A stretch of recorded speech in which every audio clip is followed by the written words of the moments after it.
തദ്ദേശ തിരഞ്ഞെടുപ്പിന്റെ വോട്ടെണ്ണൽ ആദ്യ മണിക്കൂറുകൾ പിന്നിടുമ്പോൾ യുഡിഎഫിന് വ്യക്തമായ മേൽക്കൈ.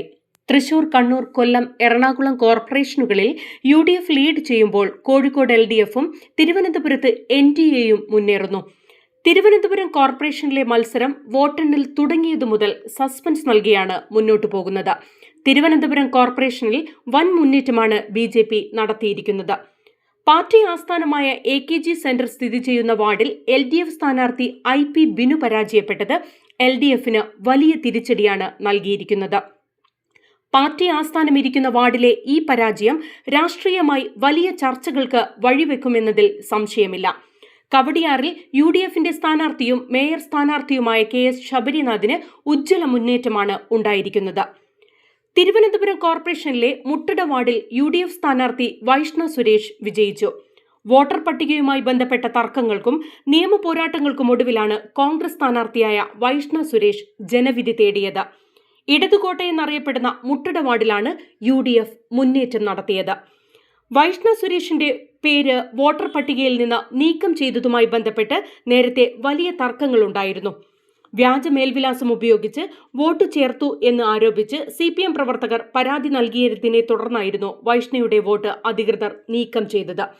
യുഡിഎഫ് മുന്നേറ്റം ശ്രദ്ധേയമായ രാഷ്ട്രീയ നീക്കമായാണ് വിലയിരുത്തപ്പെടുന്നത്. LDFന്റെ കുത്തക കോർപ്പറേഷനായിരുന്ന കൊല്ലത്തടക്കമാണ് യുഡിഎഫ് മുന്നേറുന്നത്.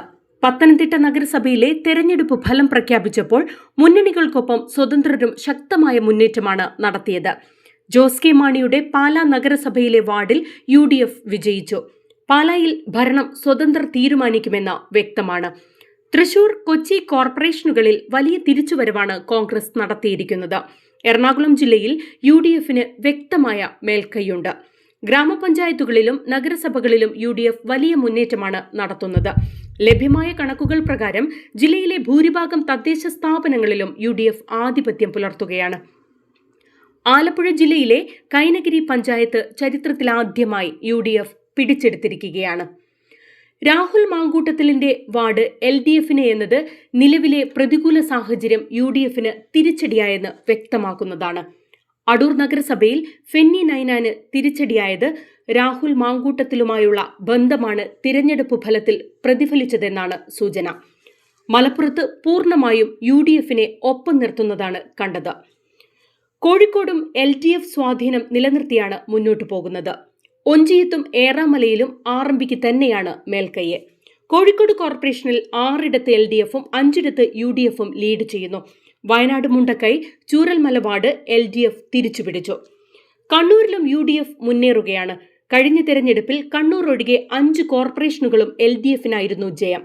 ഇക്കുറി എൽഡിഎഫിന്റെ ശക്തി കോട്ടകളിൽ എല്ലാം തന്നെ ഐക്യമുന്നണിയുടെ വ്യക്തമായ ആധിപത്യമാണ് കാണാൻ കഴിയുന്നത്.